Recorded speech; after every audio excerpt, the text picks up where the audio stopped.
телехопша, взяла шабет, хастудиасысша. Дырвей апсва телехопшрача зыграста сгуисва адыратара агуисра. Яха дыратарах я хапхет, а медицина туслюча рхейлак алахулача. Ахейлак ахукка, а медицинача имя погату айтакраква. Абри халатшачуит яха.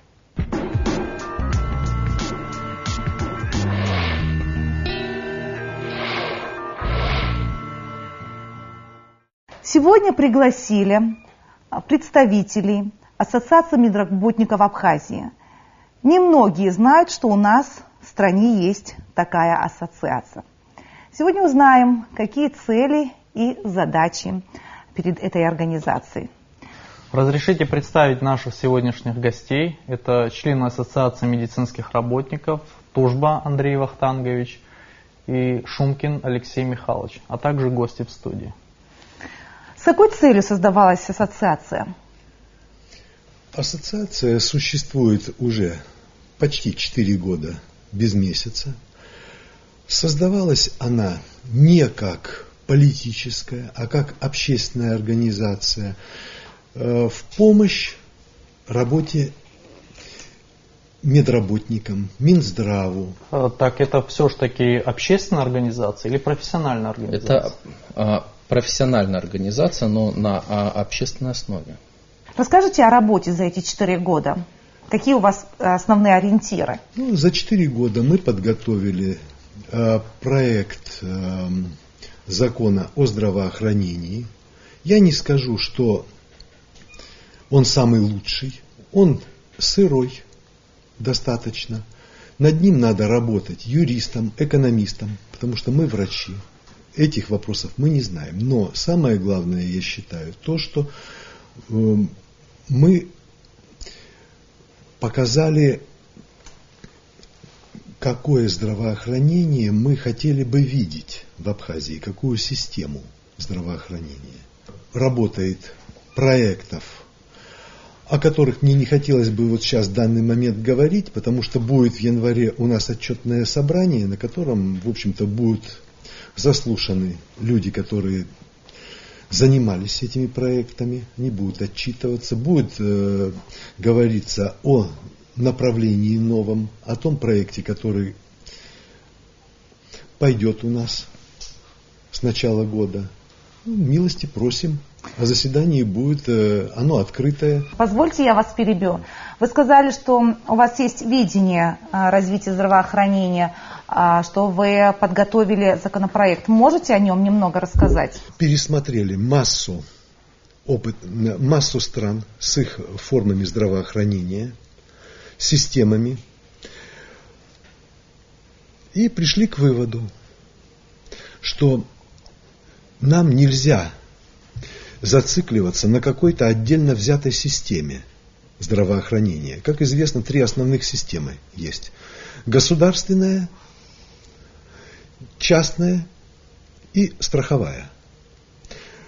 Мы за основу взяли государственное профилактическое здравоохранение, при этом в определенных пропорциях допускаем частное и страховое. Значит ли это, просто хотелось бы уточнить для наших телезрителей, что у нас должна быть своя модель, мы не можем пользоваться прямым копированием чего-либо шаблона? Но почему же? Зачем изобретать велосипед? Такие модели есть в нескольких странах. Это страны Британского Союза, та же самая Куба, это тот же самый Советский Союз, где великолепный был закон о здравоохранении, если оттуда убрать руководящую и направляющую роль партии. Они позволяют все. Сколько членов ассоциации на данный момент? Около 80 человек. С какими трудностями за время существования сталкивалась Ассоциация медицинских работников? Были это какие-то внутриорганизационные, либо связанные с деятельностью самой организации? Мы все люди достаточно самостоятельные. Трудности придумываем сами их решаем. Для наших телезрителей всегда ассоциативно в плане какой-то организации, к которой относятся медицинские работники, значит, негосударственной. Всегда ассоциативный ряд связан с защитой их прав. Алексей Михайлович, в данном случае к вам скорее всего, будет адресован вопрос. Скажите, пожалуйста, как у нас вообще, в принципе, обстоят дела с защитой прав, в частности, медицинских работников, и является ли это одной из задач организации? Безусловно, что медицинское право в республике недостаточно развито. Безусловно, это является одним из главных направлений работы ассоциации. Защита прав самих медработников, в основном это закон о труде, профсоюз и некоторые положения гражданского права. Защита прав пациентов базируется только на одном документе Конституции Республики Абхазия, статья 19, которая гласит, что каждый пациент имеет право на медицинское обслуживание. А более развернутых, именно основополагающих законных норм не принято на сегодняшний день. И в случае нарушения прав пациентов они могут воспользоваться статьей 21 Конституции Республики Абхазия, которая гласит, что каждый гражданин имеет на защиту своих прав и интересов государством и судом. В работе своей организации, в процессе работы, сталкивались ли вы с необходимостью вставать на защиту прав медицинских работников? И если это и было, в какой это было форме?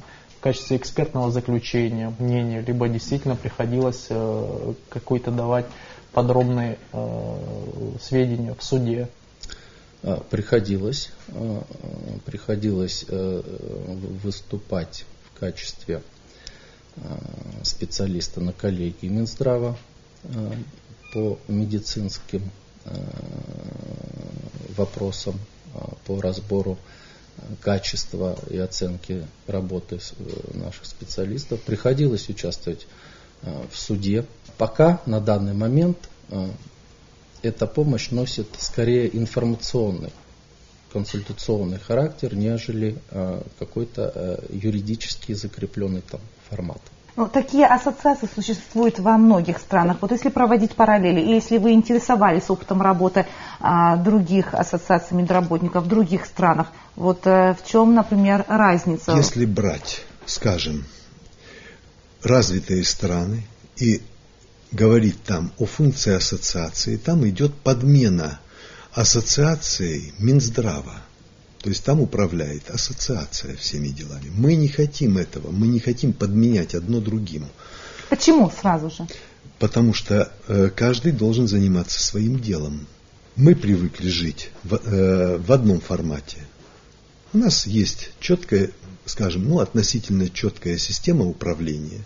Хоть какие-то, скажем, остатки старой системы. А то, что делает Минздрав, не нравится врачам. Вам неудобно работать по этой системе? Вы знаете, мы всегда можем прийти в Минздрав и сказать, вот нам это не нравится, может быть, вот как-то иначе можно придумать здесь что-то. И, как правило, в общем-то, мы находим общий язык. Опять-таки, если это разумно, потому что не всегда самый правильный путь – это самый короткий путь.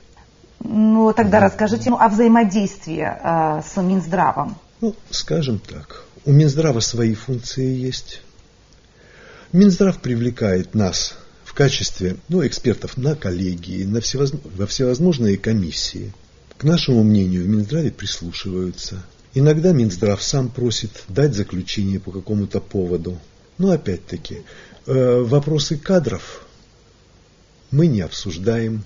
Вопросы политики нас тоже не касаются. Мы дистанцируемся от этого. Вопрос политики Министерства здравоохранения? Даже Министерство здравоохранения. Мы работаем только с текущими вопросами сейчас. Со временем, когда укрепим свои позиции, может быть, будем браться за более глобальные проблемы. А пока мы такие, какие мы есть. Медработников не устраивает какой-то определенный закон или принятое решение Минздравом. Вообще такие ситуации бывали, когда вы не согласны были с политикой Минздрава? Или если будете не согласны, ассоциация может принимать какие-то решения по этому поводу? Конечно, может. И мы давали такие заключения с бывшим министром Зураб Георгиевичем. Мы в тесном контакте работали, и если что-то не нравилось, мы говорили это все. Некоторые моменты менялись.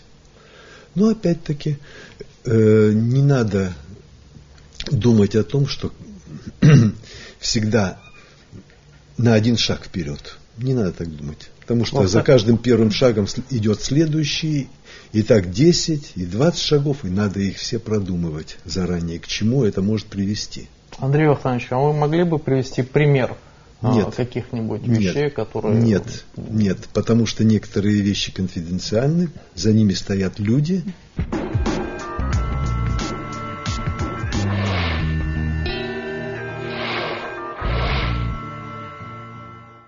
В моем представлении, Андрей Вахтанович, существует у нас профсоюз медицинских работников. Да, мы в тесном контакте, в договоре с профсоюзом работаем естественно, тоже. Профсоюз работников здравоохранения, на мой личный взгляд, это формальность, которая в принципе осталась у нас от старой системы, которая в принципе до сих пор пока еще криво, косо или как угодно можно назвать, пока еще функционирует. Вы знаете, не надо списывать секундочку, профсоюз. Я просто договорю. Вопрос ассоциации медицинских работников по глубокому убеждению очень многих, в том числе и наших коллег, в том числе и обычных граждан нашей страны, это независимая организация, которая представляет в том числе интересы врачебного сообщества. Скажите, пожалуйста, если таких ситуаций, может быть, возникали, не возникали, вслух, может быть, о них нельзя говорить, но не считаете ли вы, что Ассоциация медицинских работников должна действительно серьезно укрепиться и стать действительно серьезным рупором для того, чтобы медицинское сообщество могло в первую очередь сплотиться, во вторую очередь какие-то свои выставить цели и задачи, потому что я думаю, что без нас, без всего врачебного сообщества, сообщества медицинских работников, качественно выстроить здравоохранение, просто взять какие-то шаблоны, просто написать закон о здравоохранении, то есть без массового вовлечения этих людей качественно это сделать не получится. Вы абсолютно правы, но не все делается моментально. И гораздо проще разбить одну большую цель на несколько мелких и от цели к цели идти. Но весь вопрос в том, что у нас и большая цель стратегическая, и тактические цели выставляются как-то очень медленно. Так вот, прежде всего надо отрабатывать тактические цели, которые приведут к решению одной большой. Но не всегда какая ближайшая тактическая цель, на ваш взгляд? Я не могу говорить об этом. Это закрытая информация? Это закрытая информация. Я хотела бы услышать ваше мнение по этому поводу. Насколько ассоциация должна вести себя активно и насколько эта организация должна быть независимой? В каждом труде необходима востребованность. Иначе зачем что-то делать, если данный труд не востребован? Поэтому активность развития ассоциации, активность работы в ассоциации напрямую зависит от тех задач, с которыми сталкивается общество. Это касается любой профессиональной ассоциации, не только ассоциации медицинских работников. И в какой мере общество заинтересовано в участии в самой ассоциации. Я хотела бы услышать мнение Азамата по этому поводу. Мы очень часто говорим и у нас на площадке Агойсра о том, что в здравоохранении необходимы реформы. Какое должно быть участие ассоциации медработников в этом вопросе? Азамат, твое мнение? Я полагаю, что в первую очередь должно быть желание как со стороны Министерства здравоохранения, так и со стороны ассоциации продвигаться по одному общему вопросу развития здравоохранения в нашей стране. То есть с нашей стороны могут быть и подавались уже в течение ближайших 2 лет отдельные готовые в первом приближении проекты, которые Министерство здравоохранения может принять на рассмотрение и затем их реализовывать. Вот. То есть с нашей стороны вполне мы можем охватывать какие-то области медицины по мере возможностей своих сил и кадров, а в дальнейшем Министерство здравоохранения привлекает свои ресурсы и совместно проблема решается. Ну вот то, о чем говорил Батал, если ассоциация будет сплоченная, если будет предусмотрена, я не знаю, тактика, другие цели, более активной. Ты член ассоциации? Да, я в нем состою. Какие будут возможности у вас? Вот на что вы можете влиять? Какие вопросы вы, по крайней мере, влиять на решение каких-то вопросов? Что может? Вот о возможностях ассоциации, если бы она работала в полную силу. Ну, если мы будем работать в полную силу и более эффективно, то, во-первых, мы можем поднимать и вопросы глобальные, медицинское право, роль и статус врача в государстве, что такое здравоохранение, как здравоохранение может влиять на развитие государства целиком, такого рода вопросы.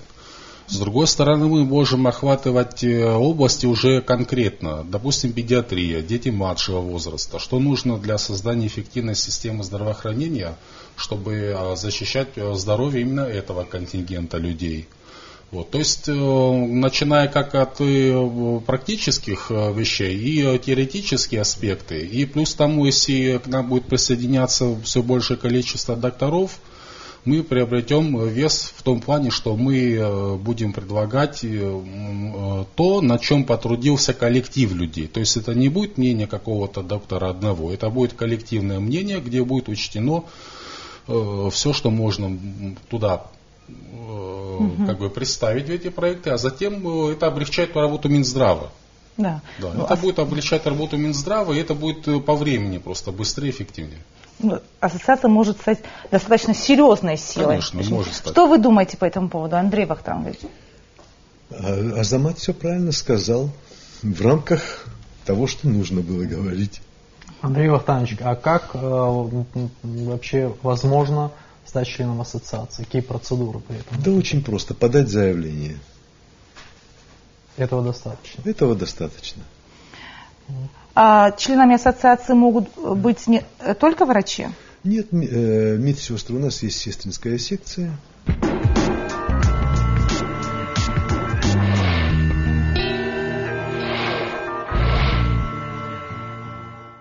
Хотелось бы еще осветить такой важный аспект, важный раздел, касающийся медицинского права. Начну с того, что вопросы медицинского права очень сложные. Юристам очень трудно разобраться в этом плане.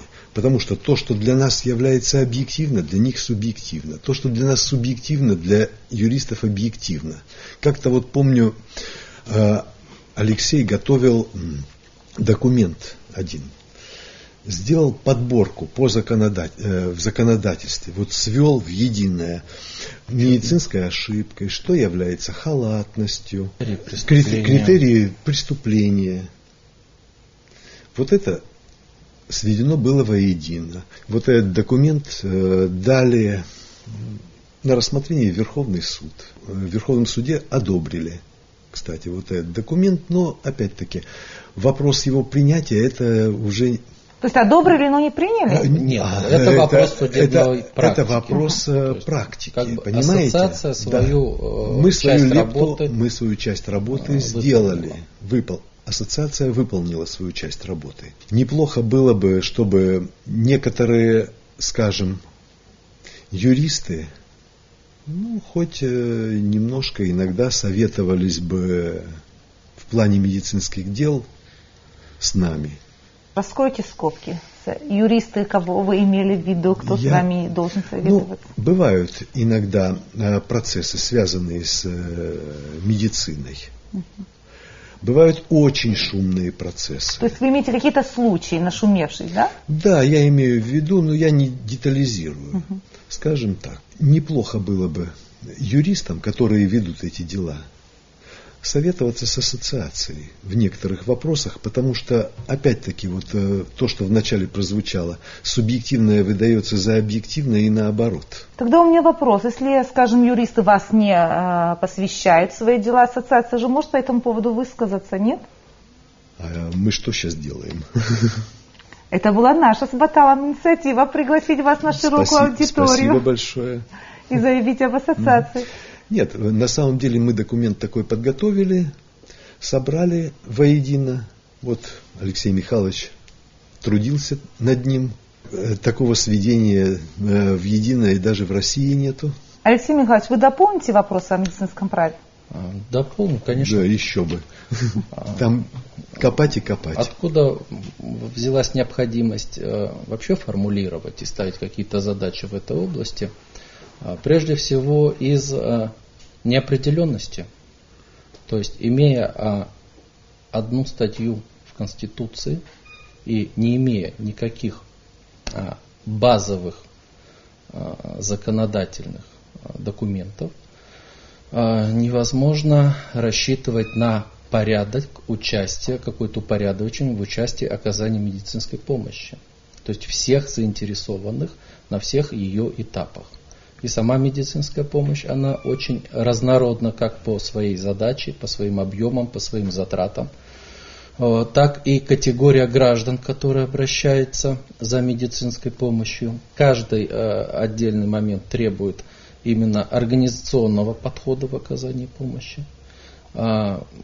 Здесь очень много и в вашей передаче говорилось, и на других передачах очень остро ставится вопрос о законе. Дело в том, что закон не только определяет направление действий участников и их формы взаимодействия между собой, закон еще и определяет рамки ответственности. Фактически, не имея закона, нельзя говорить об ответственном отношении и в целом. Скажу, что медицина и здравоохранение – это совершенно не тождественные вещи.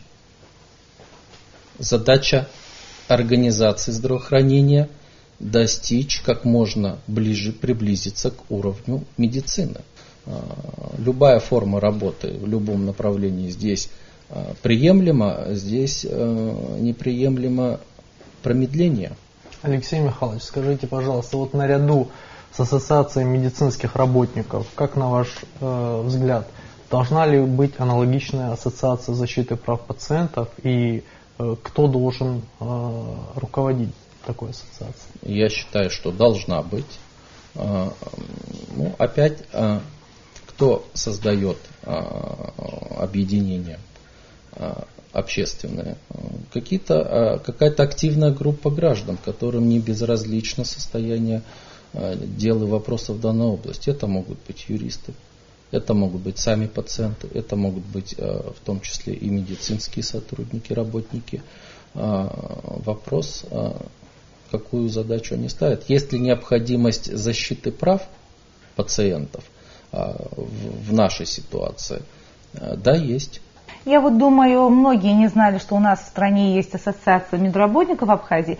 Теперь уже после нашей передачи, надеюсь, найдутся инициаторы, которые смогут создать Ассоциацию защиты прав пациентов.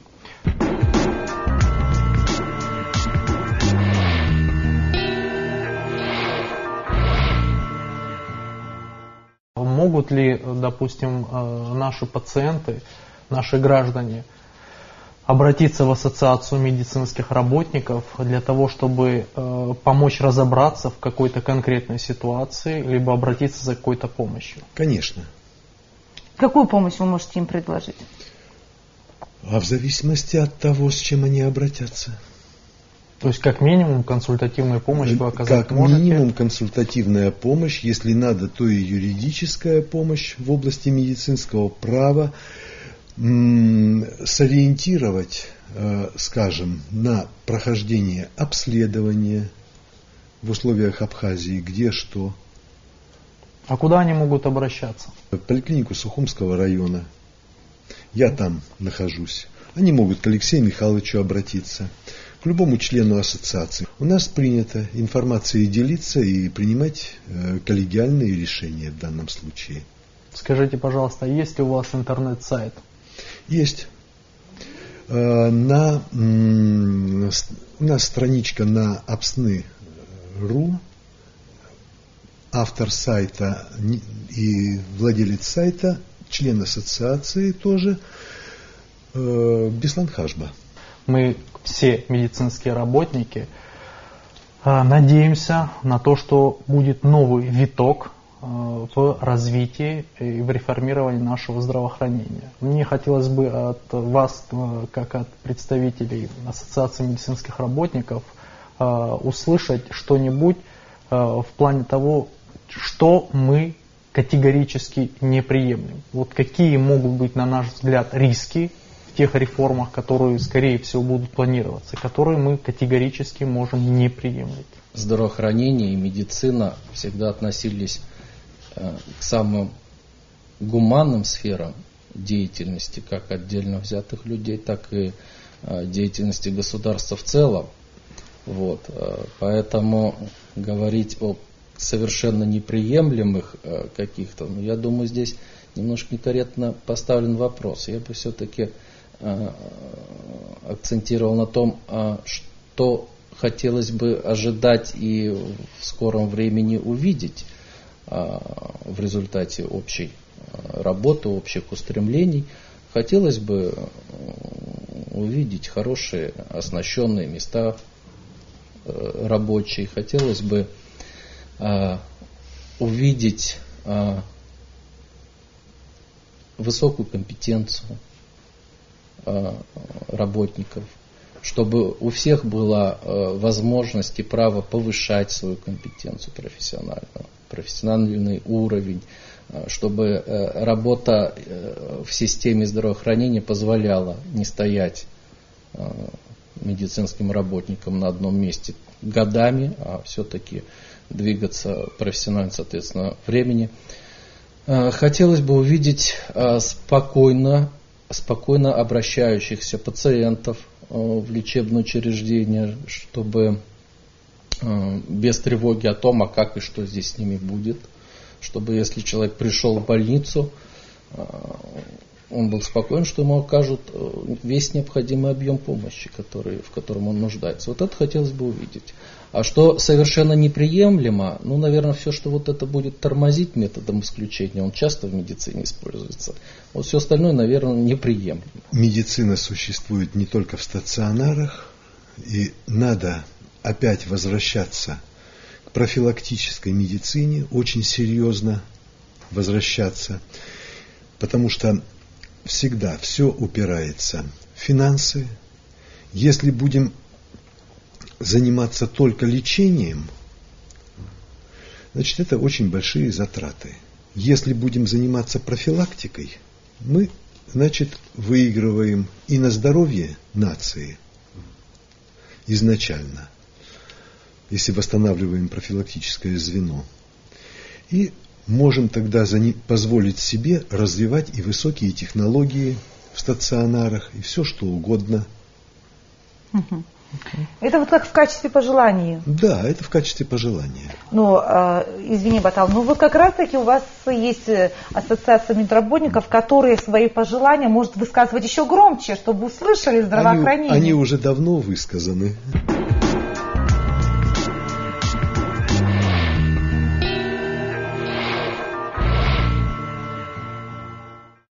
Азамат, целесообразно ли внедрение в Абхазии полной аналогии российской модели здравоохранения? Если да, если нет, то почему? Полной аналогии нам в любом случае, скорее всего, принимать не нужно, исходя из того, что масштабов страны, то есть Россия огромная и маленькая Абхазия. Нам нужно здесь сконцентрироваться именно на вопросах того, какая модель здравоохранения позволит наиболее эффективно охватить полноценной помощью какие-то свои населения. То есть полная унификация – это риск? Нет, полная унификация – это риск, и, как говорится, это неэффективность с экономической точки зрения.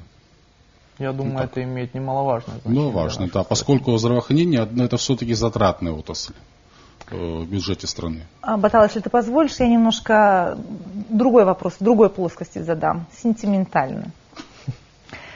Тут несколько раз прозвучала фраза «патриоты своей профессии». Какой это врач, патриот своей профессии? Какими качествами он должен обладать? Во-первых, он должен быть адекватный человек. То есть патриотом может быть и человек, как говорится, недалекого ума, но с какими-то мыслями, которые движут его в русле псевдопатриотизма. Это раз. Во-вторых, человек должен быть компетентный. То есть он должен соизмерять свои возможности со своими, как говорится, с тем, с чем он имеет дело.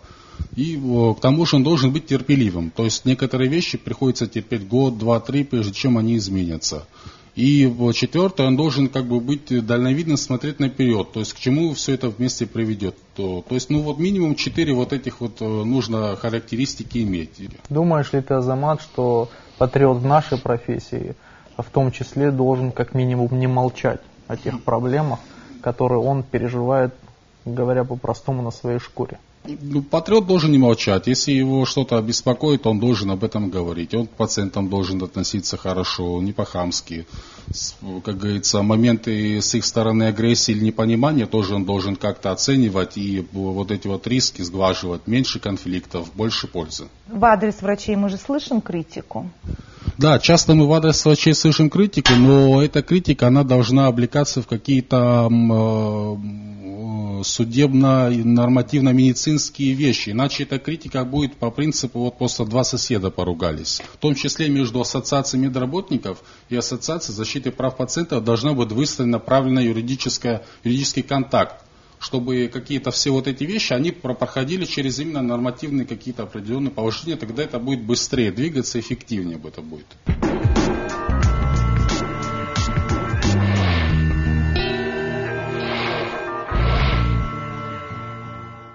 Возвращаясь к вопросу о медицинском праве, хотелось бы задать вам вопрос.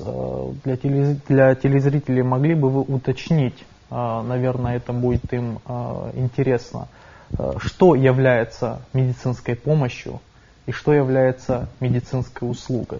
Рассматривали вы эти вопросы, к чему пришли, потому что вопрос, понимаю, достаточно сложен, в том числе и в юридической плоскости, учитывая отсутствие закона. Статья 19 Конституции Республики Абхазия, где говорится о медицинских услугах, но ничего не говорится о медицинской помощи. Почему-то подумали, что услуги и помощь это одно и то же. На самом деле это совершенно разные вещи. То есть все, что связано с жизнью пациента, все, что связано с инвалидизацией, весь цикл мероприятий, это будет медицинской помощью. То, что будет создавать дополнительные комфортные условия для жизни, это медицинская услуга. Но это очень примитивное трактование всего этого. То есть помощь за деньги это не есть всегда медицинская услуга? Нет. Рассматривали вы на ассоциации такой важный вопрос, как этика и деонтология? То есть важный вопрос, потому что ежедневно наши пациенты, ровно как и доктора, сталкиваются с этой проблемой. То есть взаимоотношения пациента с врачом, какие они должны быть, в какой форме это должно все выглядеть, если возникают конфликтные ситуации, где эти вопросы должны решаться. Мы рассматривали эти вопросы и на ассоциации, и в лечебных учреждениях. Это постоянная головная боль, это большие проблемы. К вам пришел человек, он не просто так придет. В медучреждение так просто никто не обращается. У него какие-то проблемы всегда есть. Поэтому нужно всегда выслушать человека. Можешь – помоги. Не можешь – успокой его словом, но не создавай конфликтную ситуацию, не отбрасывая его от себя. Вопросы медицинской этики, деонтологии, основные положения не прописаны. Они находятся в основе административного или дисциплинарного права, методов их урегулирования, так скажем, этих нарушений. Опять-таки, закон о здравоохранении поможет квалифицировать действия врача. Так же, как и, опять-таки, действия пациента тоже в том числе. То есть, на самом деле, и у пациентов есть свои и обязательства, и ответственность в определенной мере перед учреждением, куда он обратился. Фактически у нас оказание, если медицинских услуг, оно декларируется государством, то оказание медицинской помощи де-факто на данный момент у нас государством не санкционировано. Вот в чем, собственно, корень всех вот этих вот многочисленных жалоб и неурядиц.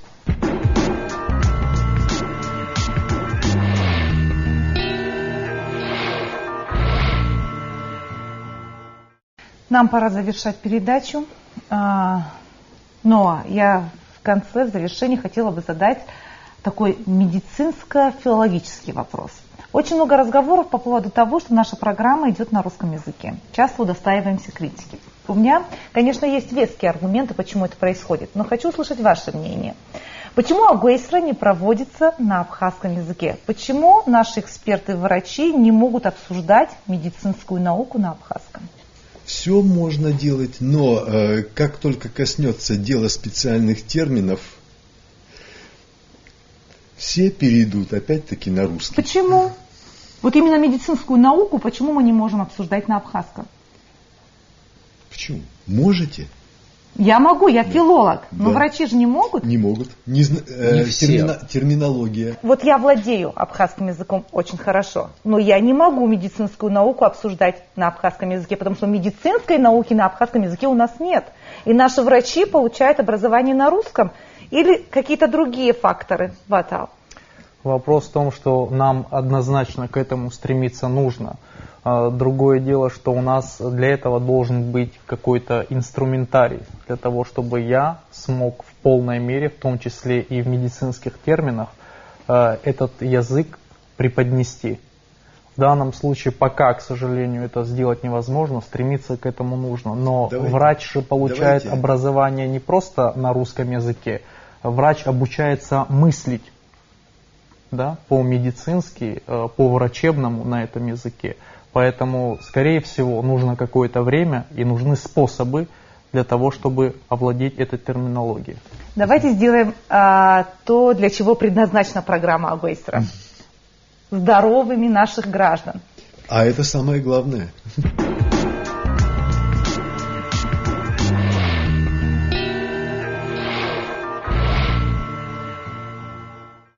Батал, сделай выводы. Прошла ли наша беседа так, как мы ее планировали, хотели? Наша беседа в любом случае прошла в достаточно теплой атмосфере. Мы, и в том числе наши телезрители, более подробно узнали об ассоциации медицинских работников, о том, что там состоит достаточное количество докторов. Оно по планам ассоциации будет еще увеличиваться, укрупняться.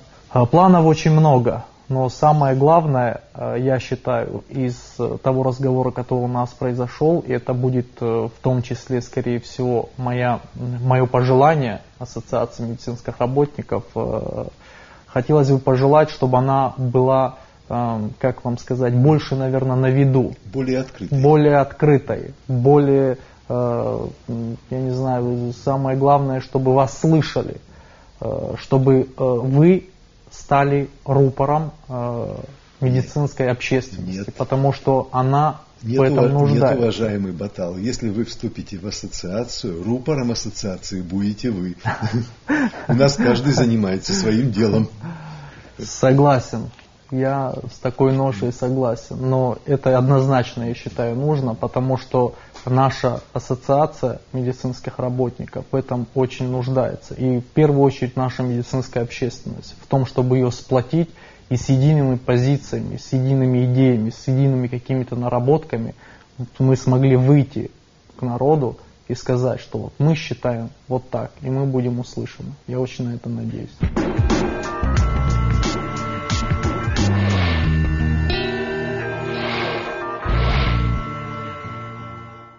Шереша хопшо напсотили хопшо, че заиграться с Гуйсу Адыратара Агуэйсра. Абзирас. Хай бабаб.